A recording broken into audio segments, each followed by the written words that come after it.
Tapi ya di luar itu, dari show-nya ini, Myrtle Corbin akhirnya dikenal sebagai gadis berkaki 4 dari Texas. And the Fiji mermaid, advertised as the remains of a beautiful sea maiden. Atau simpelnya, jadi Corbin ini nih punya 2 panggul, 2 sistem reproduksi, 2 sistem rekreasi, dan Oke, kita bahas orang-orang unik lagi. Sekarang gue mau bahas tentang orang yang dianggap aneh dan sampai jadi tontonan di pertunjukan-pertunjukan, terutama pertunjukan sirkus. Buat yang model-model gini kan sebelumnya kita udah pernah bahas Otabenga ya, orang pygmy Afrika yang dibawa ke luar negeri buat jadi koleksi museum dan kebun binatang. Marketing dulu dikit. Ya udah kalau gitu, ayo langsung aja kita bahas Josephine Myrtle Corbin, perempuan yang ngidap kelainan genetis yang bikin dia punya 4 kaki. Sekalian nanti kita bahas dikit juga deh tentang sirkus orang aneh yang jadi inspirasi salah satu film terkenal di Learning by Googling. Kita mulai bahas dari orangnya dulu aja kali ya. Josephine Myrtle Corbin. Kalau menurut All That's Interesting, Myrtle Corbin ini tuh adalah anak dari sepasang suami istri yang jarak usianya tuh lumayan jauh. Waktu mereka nikah, bapaknya umur 25 tahun, ibunya umur 34 tahun. Lebih tua ibunya 9 tahun berarti ya. Dan Myrtle Corbin sendiri, dia ini lahir di Lincoln Country, Tennessee, di bulan Mei 1868. Nah, waktu itu, waktu ibunya mau lahiran, dokter yang ngebantu persalinan ibunya tuh sempat kaget ngeliat ciri-ciri fisik orang tuanya. Kaget kenapa? Soalnya orang tuanya tuh kelihatan mirip banget. Rambutnya sama-sama merah, matanya sama-sama biru, dan kulitnya sama-sama putih pucet. Dan selain itu mukanya juga mirip. Saking miripnya sampai si dokter tuh butuh buat mastiin dulu kalau mereka berdua nih emang bukan keluarga. Dan ternyata abis dicek emang bener, gak ada hubungan darah apa-apa. Cuma kebetulan mirip aja, tapi miripnya banget. Dan pas lahir, Myrtle Corbin ini lahir dalam keadaan sungsang. Posisinya di rahim tuh kepalanya di atas. Jadi yang keluar kaki dulu dengan panggul yang gede banget. The unusual child's name is Josephine Myrtle Corbin. She was born in 1868 in Lincoln County, Tennessee, and immediately became a sensation. Nah, pas sudah lahir, kalau menurut Briefly, ciri-ciri fisik Myrtle Corbin ini juga sama persis kayak orang tuanya. Rambut merah, mata biru, kulit pucat. Yang ngebedain cuma panggulnya yang gede banget. Dan kenapa gede banget? Karena ternyata panggulnya ada 2. Iya, ternyata Corbin ini lahir dengan kondisi yang disebut dipigus. Apaan tuh dipigus? Simpelnya kondisi ini tuh terjadi waktu janin di rahim lagi tumbuh. Terus bagian tubuh bawahnya tuh ngebelah gitu. Yang kalau kebelah sempurna nantinya bakal jadi kembaran si janin. Kalau sempurna. Nah, orang yang punya kondisi dipigus ini, dia tuh pembelahannya nggak sempurna. Cuma bagian panggul ke bawah doang yang ngebelah. Kebelah ke kanan sama ke kiri. Terus dari panggul ke atasnya ya itu normal, nggak ikut kebelah. Dan gara-gara kondisinya ini, jadinya Corbin tuh punya 4 kaki. 2 kaki di bagian tengah yang ukurannya kecil, dan 2 kaki lagi di bagian luar yang ukurannya normal. Ya kira-kira beginilah jadinya bentuknya. Kalau menurut Dr. Lewis Whaley, dokter yang sempat periksa Corbin dan dibikin jurnal, dalam tulisannya di British Medical Journal tahun 1889, dia bilang karena kondisi dipigus ini, Corbin jadinya punya 2 panggul dan 2 pasang kaki di kanan sama kiri. Masing-masing panggulnya terdiri dari kaki ukuran normal sama kaki ukuran kecil. Jadi misalnya yang panggul sebelah kiri, itu kaki kirinya normal ukurannya, kaki kanannya ukurannya kecil.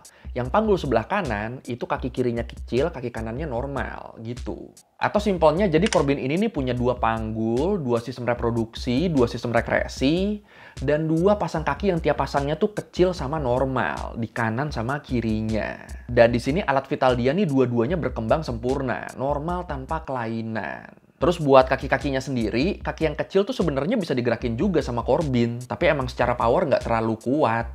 Jadi buat jalan tetap pakainya kaki yang besar. Ya pada kebayang kan Corbin ini jalannya gimana jadinya? Cukup sih, ya cukup kebayang sih. The inner pair of legs has completely stopped growing. Myrtle could hardly control them, much less lean on them when walking. She could only move them a little. Terus, masih menurut Briefly, pas Myrtle Corbin umur 13 tahun, bokapnya tuh mulai sadar kalau dia bisa manfaatin anaknya buat dapet uang. Karena ya waktu itu emang banyak banget orang yang penasaran pengen ngelihat keanehan yang ada di fisiknya Myrtle Corbin. Jadi di sini bokapnya tuh mikir, daripada dikasih lihat gratis, mending gua duitin aja ini. Dan hebatnya setelah dipungut biaya, ternyata orang-orang tuh tetap rela ngeluarin duit demi bisa ngelihat Corbin. Orang-orang tuh kayak rela bayar berapa aja, yang penting rasa penasaran mereka terjawab. Dan ya udah, setelah percobaan pertama berhasil, akhirnya bokapnya Corbin mulai tuh nyebarin pamflet yang ngiklanin anaknya buat dijadiin bahan tontonan. Bahkan dia juga sampai ngadain tur ke berbagai kota. Dan dari kegiatan ini, bokapnya Myrtle Corbin bisa dapat duit sampai sekitar 450 US dollar per minggunya. Ini kan duit segini di tahun itu lumayan banget ya pasti ya. Ya walaupun kalau kita mikir secara moral kok tega ya, anak sendiri loh ini loh, malah dieksploitasi buat jadi tontonan begini. Tapi ya di luar itu, dari show-nya ini, Myrtle Corbin akhirnya dikenal sebagai gadis berkaki 4 dari Texas. Dan gak lama dari situ, nama Myrtle Corbin ini akhirnya sampai ke telinga Phineas Taylor Barnum, P.T. Barnum, pemilik freak show, pemilik sirkus orang-orang aneh yang terkenal banget waktu itu. Ini lu kalau udah nonton filmnya harusnya tahu ya, P.T. Barnum ini siapa ya? Wolverine. This is where you wanna be. Oke, sekarang kita bahas P.T. Barnum dan freak show-nya dulu nih. Kalau menurut Britannica, freak show ini tuh adalah pameran atau pertunjukan orang-orang yang punya kelainan fisik. Terus kadang juga ditambah tuh sama pertunjukan hewan-hewan eksotis. Ya kalau kita bahas sejarahnya dikit, sebenarnya awalnya orang-orang dengan kelainan genetis ini tuh nggak terlalu diarahin sebagai objek hiburan. Mereka lebih difokusin buat penelitian ilmiah. Tapi makin kesini ternyata rasa penasaran dan minat orang-orang tuh makin gede buat ngelihat mereka. Dan keuntungan yang diperoleh juga jadi makin besar. Sampai akhirnya di pertengahan abad ke-19 mulai deh tuh bermunculan sirkus-sirkus yang mamerin orang-orang dengan kondisi fisik yang aneh. Dan penyelenggara freak show yang paling besar dan paling terkenal waktu itu ya ini, P.T. Barnum ini. Nah di sini buat yang pernah nonton film The Greatest Showman pasti tahu ya siapa P.T. Barnum ini dan kayak gimana tuh kurang lebih sosoknya. Walaupun disebut yang di film tuh jauh lebih manusiawi daripada sosok aslinya, katanya. Kita bahas dikit deh tentang kehidupan doi. Kalau menurut National Geographic, Phineas Taylor Barnum ini tuh adalah anak dari keluarga miskin. Setelah ayahnya meninggal pas dia umur 15 tahun, dia akhirnya mulai kerja buat nafkahin ibu dan 5 orang adeknya. Kerja terus, sampai suatu hari dia nih jadi tertarik banget sama freak show. Dan dia yakin bakal sukses lewat pertunjukan freak show. Dan dari situlah dia mulai ngumpulin modal sampai akhirnya Barnum berhasil bikin Barnum and Bailey Circus. Freak show dan sirkus paling terkenal waktu itu. Bareng sama seorang manajer pertunjukan sirkus, James A. Bailey. Nah, selama ngelola freak show ini, Barnum tuh berhasil ngerekrut banyak orang dengan berbagai kelainan fisik dan keanehan-keanehan lainnya. Contohnya nih, kayak talent pertamanya. Perempuan yang halu kalau dia itu berumur 160 tahun dan pernah jadi perawatnya George Washington. Ngaku pernah jadi perawatnya presiden pertama Amerika. Barnum's first big step onto the stage was perhaps his most indefensible. He bought the right to exhibit a woman named Joyce Heth, who claims she was 161 years old and the former nursemaid of President George Washington. Terus nggak lama dari situ, Barnum dapat lagi tuh talent perempuan yang punya kumis dan brewok. Yang ini ada di filmnya ya. Terus ada juga orang yang tinggi banget sampai orang yang pendek banget. Ini lengkap lah pokoknya. Bahkan P.T. Barnum, dia juga nih ngerekrut kembar Siam asli. Kembar Siam pertama yang diketahui dan diteliti. Namanya tuh Chang sama Eng dari Siam atau yang sekarang jadi Thailand. Dan tambahan dikit deh nih. Jadi emang mereka berdua ini nih asal muasal kenapa kalau kembar yang nempel gitu tuh disebutnya kembar Siam. Karena ya emang mereka berdua ini kembar nempel yang pertama kali ke-publish dan dijadiin tontonan. Dan kebetulan mereka asalnya dari Siam, makanya disebutnya kembar Siam, disebutnya kembar Siam. Dan akhirnya gara-gara mereka, semua kembar yang nempel itu disebutnya jadi kembar Siam. Nah, Myrtle Corbin yang kita bahas tadi, dia juga akhirnya jadi salah satu koleksinya P.T. Barnum yang paling menarik. Dan selain yang gue sebutin tadi, selain itu, Barnum juga masih punya banyak banget tuh talent-talent lain yang dia rekrut. Ditambah sama aspek-aspek tipuan dan trik, semuanya dikombinasiin, ya jadilah pertunjukan yang makin menarik banget. Dan yang gilanya nih, masih menurut National Geographic, kesuksesan sirkus ini berhasil ngebikin Barnum, anak miskin tadi, akhirnya jadi orang paling kaya di Amerika di tahun 1855. Ya, walaupun kaya rayanya tuh berkat ngeksploitasi kekurangan orang lain ya. Tapi menurut lu gimana nih kalau kasusnya kayak gini nih? Oke-oke aja kah atau termasuk jahat ini? Silakan komen. Isaac Sprague, the living skeleton. The so-called Mammoth Lady, listed at 576 pounds. And the Fiji Mermaid, advertised as the remains of a beautiful sea maiden, actually a monkey's body sewn onto a fish. Oke, kita balik lagi ke Myrtle Corbin. Myrtle Corbin sendiri, dia gabung sama P.T. Barnum tuh selama beberapa tahun. Sebelum akhirnya mutusin buat berhenti dari sirkus di usia 18 tahun. Dan kalau menurut Postmaniac, setahun abis dia berhenti, di usia 19 tahun, Corbin akhirnya nikah sama Dr. James Clinton Bicknell. Terus tahun setelah nikah, Corbin hamil dan disinilah dia ketemu sama Dr. Whaley tadi.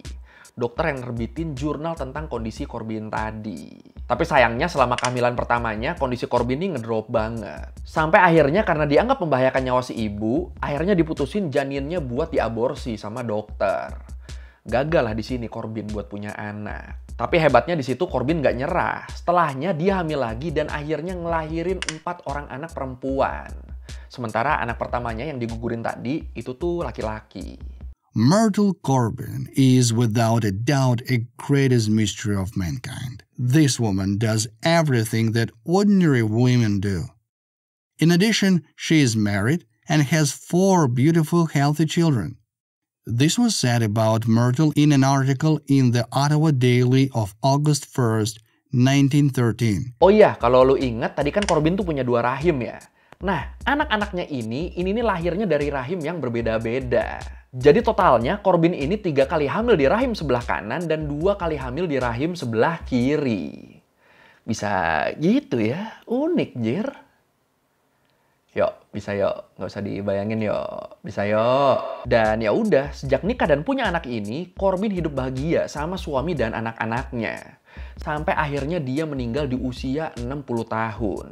Karena infeksi kulit yang waktu itu belum ditemuin pengobatan dan perawatannya. Dan setelah Corbin dimakamin, mengingat dia ini terkenal karena bentuknya yang unik, akhirnya makamnya Corbin ini dilapisin sama beton supaya nggak ada yang bisa nyuri tubuhnya buat diawetin. Apalagi waktu itu tuh dipercaya banyak banget dokter dan pengoleksi yang minat banget buat ngebeli jasadnya Myrtle Corbin.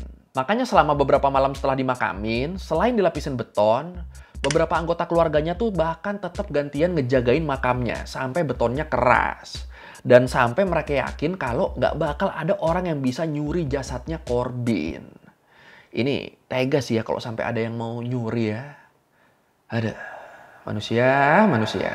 All sort of collectors, doctors, and anatomists immediately bombarded Mr. Bicknell with offers to redeem the body of the deceased. Huge sums were offered to him, but the widower did not agree to any money. Oke, sekarang remeh googling kali ini tentang Josephine Myrtle Corbin. Wanita yang terkenal karena punya 4 kaki. Terus selain itu tadi kita juga dikit ya bahas freak show-nya P.T. Barnum. Kalau lu merevisi kali gue udah salah atau lu mau nanya atau lu mau nambahin dari video, bisa lu tulis di komen, kita diskusi kayak biasa. Sekali lagi thank you udah nonton, jangan lupa like, comment, subscribe. Bye.